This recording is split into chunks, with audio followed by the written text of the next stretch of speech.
Alright guys, it is Friday, November 5th, 2021 at 8:23 p.m. 5th of November, Gunpowder, Treason, and Plot. That is today.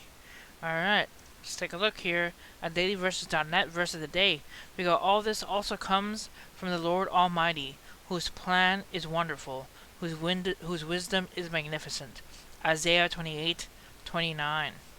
Alright, let's start the first story. Excuse me.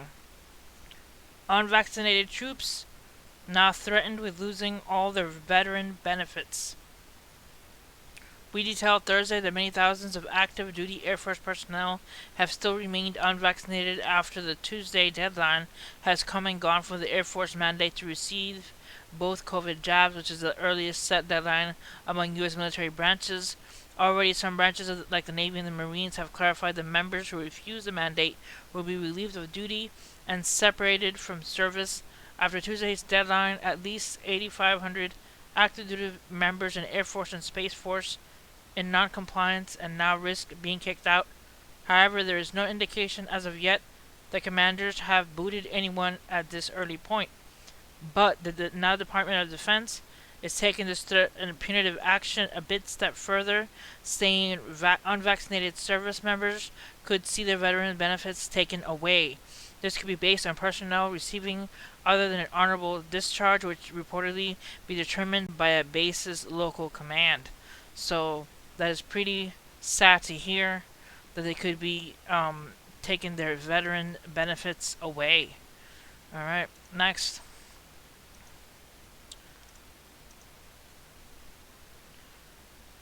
Next, U.S. orders American citizens of Ethiopia out of Ethiopia as soon as possible.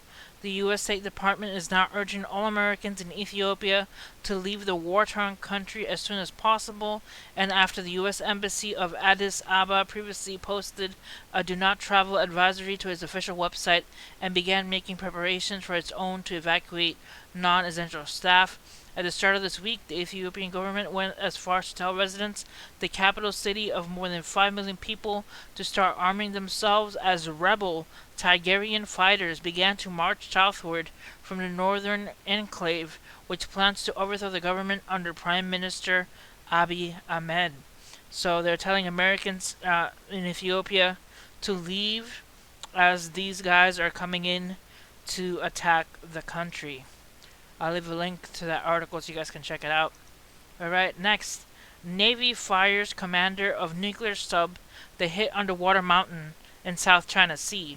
China is still demanding answers regarding an October 2 incident wherein a U.S. nuclear attack submarine was damaged in the South China Sea after an underwater collision. Beijing hasn't let go of the issue, citing the potential for dangerous nuclear leakage and Washington's lack of transparency and responsibility over the incident, which injured 11 sailors aboard. But more details have been revealed this week. On Wednesday, the Navy announced the firing of the captain and 2 other leaders of the USS Connecticut. The U.S. Navy's 7th Fleet cited the commanders have been relieved due to the loss of confidence. Alright, that is quite interesting. It says Connecticut Commanding Officer Cameron Aligini, Executive Patrick Cashin, and Chief of the boat Corey Rogers were removed from their positions at the direction of the U.S. 7th Fleet Commander Vice Admiral Carl Thomas. The Navy identified the action has been taken due to the loss of confidence. Thomas determined sound judgment, prudent decision-making, and adherence to required procedures in navigation planning, which team execution and risk management could have prevented the incident, according to the statement. So the submarine had struck an uncharted seamount, or essentially an underwater mountain, in a precise location that has not been made public. Another key piece of information the Chinese are seeking. That is quite interesting that they're kicking these Navy guys out. Alright, I'll leave a link for that article as well. Alright, New York City fire truck availability down to 55%. Manpower shortages due to vaccine mandate. New York firefighters.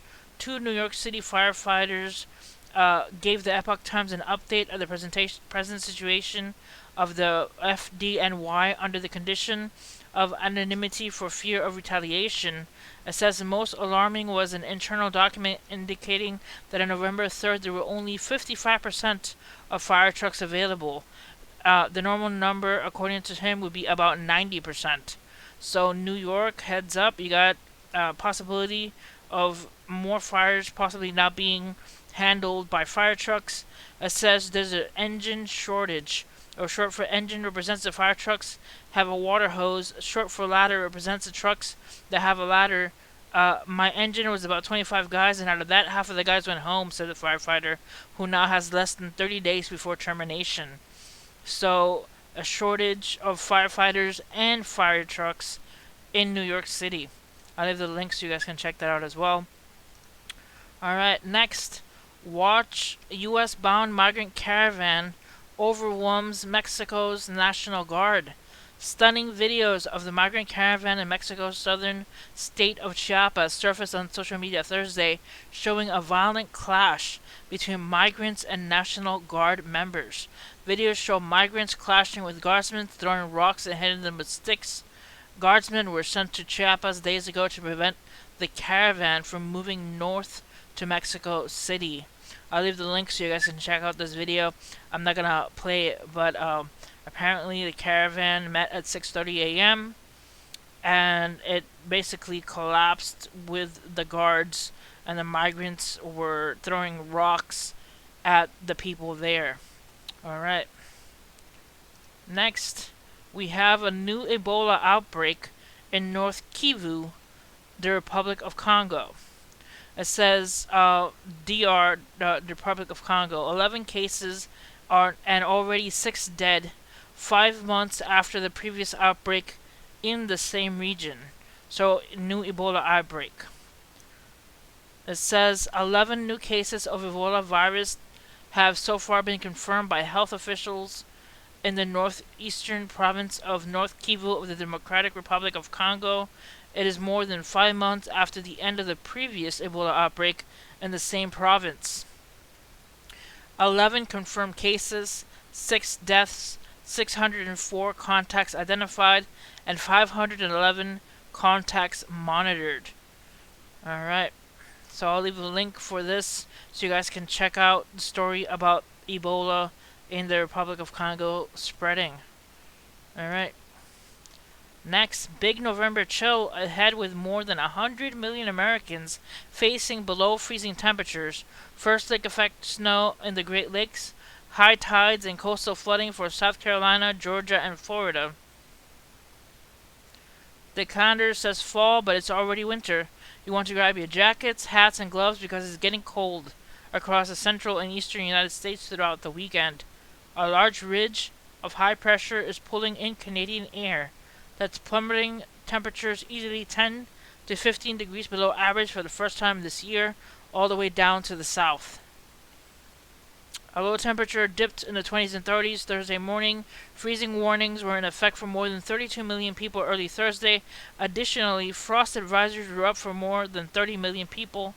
The National Weather Service issued those alerts in Texas, Oklahoma panhandles, as well as the southern Kansas, into parts of the mid-Mississippi Valley, mid-South, and lower Ohio Valley.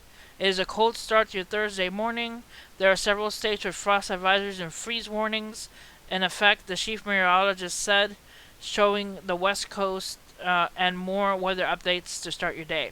But pretty much the northeast and the southeast is getting a lot of temperature drops because of the cold front coming through from Canada. I'll leave the link for that. Make sure you protect and watch over your plants because they could freeze. Alright, next. The apocalypse is near. Food production collapse. Soaring wheat prices for the U.S. to Russia are raising bread costs.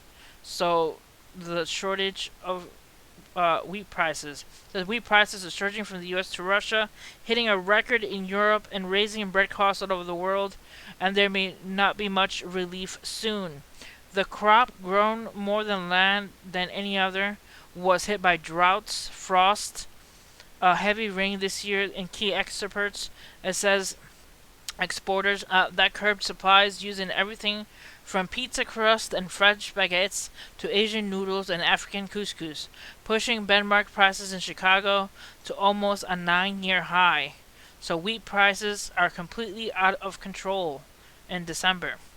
It says, but that's not just threatening higher grocery bills, it's also giving central banks bigger inflation headache and risk of worsening global hunger that's already at a multi-year high.